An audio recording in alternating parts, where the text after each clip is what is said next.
All right, welcome to another episode of the Conscious Corner.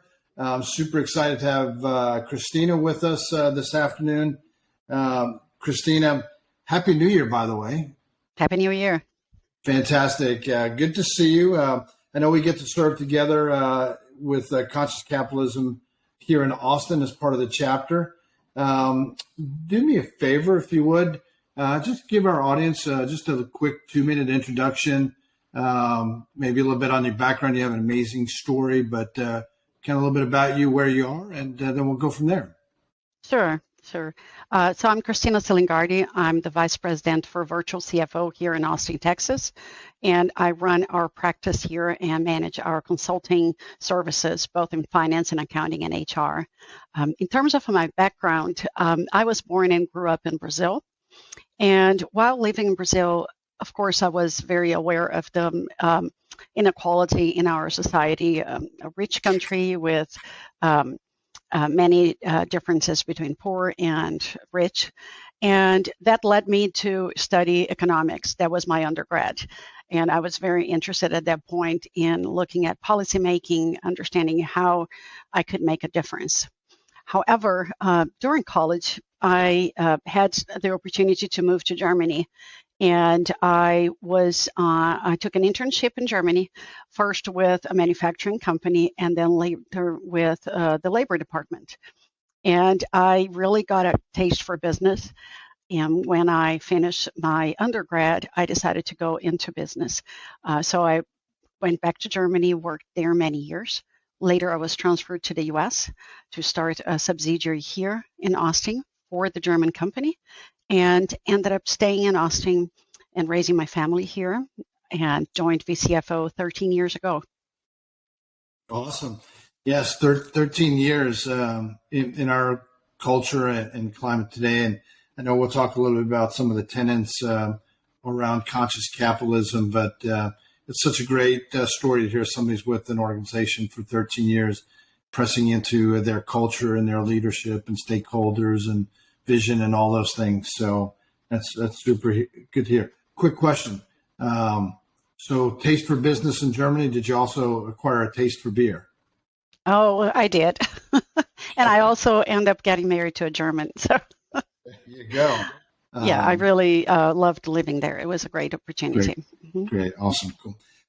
So for those that are listening, maybe new to conscious capitalism, but even if you're familiar, have that in your DNA, one of the things that we talk about, the framework, Cristina, around conscious capitalism, and if you will, the 4 pillars of higher purpose, stakeholders, leadership, and culture. Higher purpose, is this idea that you're leveraging your business in a capitalistic way, but you're wanting to do good or do better with that business and improve humanity, as we like to say, at a very high level. So that's one, the stakeholder orientation. Stakeholders are everybody, right? It might be internal employees, might be shareholders, of course. It could be, vendors, partners. It's all the stakeholders in the ecosystem that we need to consider. And then from a conscious leadership perspective, aligning that purpose as a leader and pressing into that and driving that higher purpose throughout the organization and beyond. And that, but hopefully drives what that culture, that conscious culture looks like. So those are the 4 pillars at a high level. Somebody wants to get familiar, a little bit more detail, consciouscapitalism.org on that.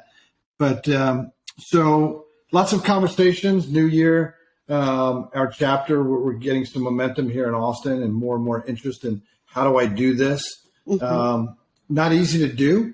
But what's top of mind for you these days, maybe in regards to those 4 pillars, and what are you pressing into? Well, I think first, linking back to all 4 tenets, when we think of capitalism, I just think of that as an incredible source of prosperity, right? We can make it better by really utilizing it to fulfill different roles. And you're right, when we're looking at conscious capitalism, I look at it as thinking through business, but also through the lens of the human journey, right? What are the issues that need to be solved? So once you can align the purposes of all stakeholders, you can identify those needs, and then you can create solutions. So when I think of conscious leadership, I think exactly about that. First, understanding how are you going to create value? How do you focus on creating value in business? And at the same time, aligning that with the interests of all stakeholders. And VCFO is a professional services firm. So we are helping companies grow stronger. That's our mission. So how do we do that? And what are the stakeholders? For me, stakeholders start with the people I'm hiring. And that is part of, is this a good place for them to work? What's important to them? How are we aligned? Are they really behind our mission to help our clients get stronger, right? And what is the impact? One of the reasons I joined VCFO 13 years ago was that our children were born here. And at that point, it was very important to me to then work for an organization that wanted to have an impact in the community around it. So for us, we're always looking at what is important to our employees, what do they value. Those are the organizations we support also. Our philanthropy is driven by our employees. They decide which nonprofits, which organizations we'll support. Then who are our clients? You know, there are businesses that we feel are supporting the community and helping it grow, and we will be aligned with those. And there are other businesses that don't fit that vision, don't align with our mission, so they will not be our clients. The same way, we are looking at an impact in the community, right? So there are all the stakeholders, including the owners, but it's that is one of the tenets for me that maybe that's the first step, is really looking at that alignment. And then everything that you do has to keep that focus in mind. Yeah, makes a lot of sense. And as I'm thinking, as we're going into a new year, already more than halfway done with the first month of the year, right? As you look back in 22 with the VCFO, do you have any stories or best practices you'd like to share around something that you or the team or the company did to make that impact, maybe at a local level or beyond? And how did you do that? Maybe more importantly, why did you do that? Mm-hmm. So for me, as a leader, it's very important to know that how my people are doing, how I'm contributing to their growth as well. So one thing that we do twice a year within our team here in Austin is we look at internal equity, meaning are we giving everybody the same chances to thrive?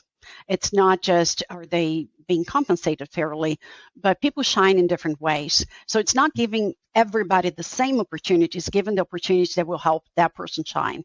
So helping them be the best that they can be. So that is internally. And externally, we did a lot last year, actually. First, with the pandemic, we started doing a lot of pro bono work during that time to help companies survive. But then last year, we focused a lot on tax credits, employee retention credits that many companies were not aware of. So as we talked to companies and we realized that people were not aware of that benefit, and we decided to approach companies and let them know that we could help them identify if they were eligible or not, and we were not going to charge them for that. Many of those companies were smaller companies that just did not have that knowledge in the house and would have missed that opportunity to really help their businesses grow. And we told them, once we determine that you're eligible, you might be able to do run the whole process on your own. You do not need to hire us. But we don't want companies missing out on that opportunity to really strengthen businesses in Texas.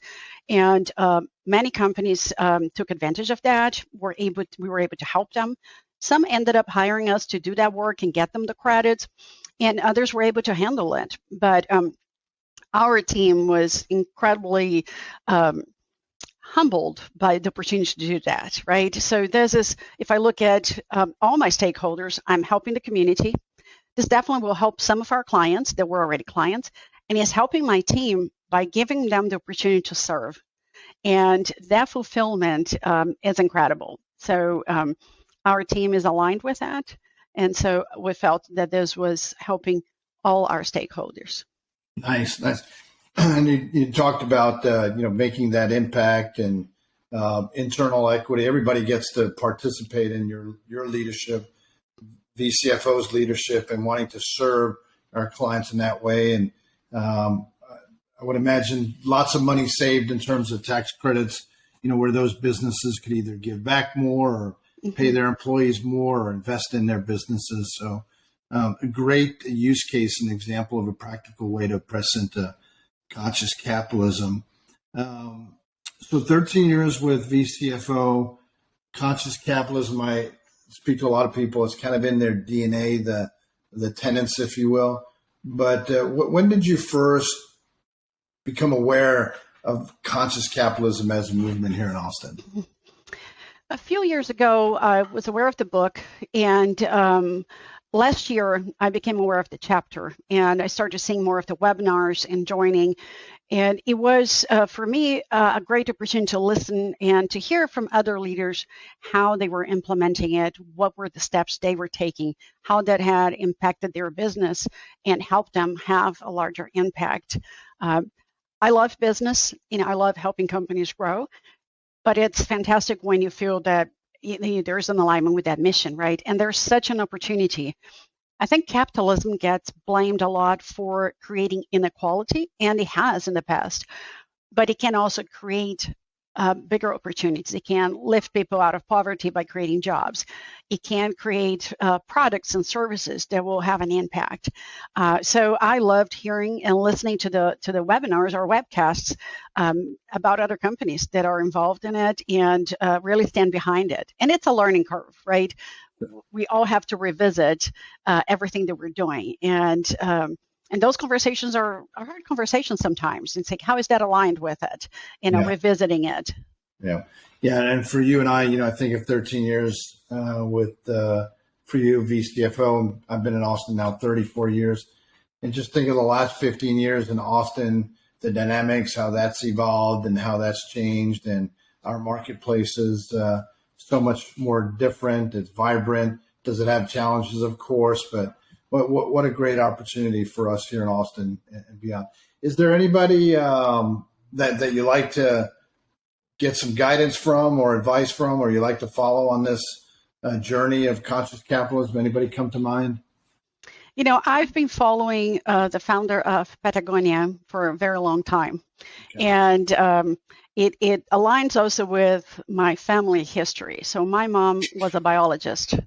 My sister's a biologist. And so we always had conversations about the environment as well, and the impact of business in the environment. And knowing that, one of their core values was to use the business to protect nature. And it was so interesting to see that at the forefront as one of the core values of the companies, and then really embracing that. And so he identified one problem and wanted to create a solution through business, right? And certainly after growing the company, he and his family transferred all that value, their value, their ownership of Patagonia into a trust and the nonprofit organization, right, to further that mission, that core value. And now that money can be used to combat climate change.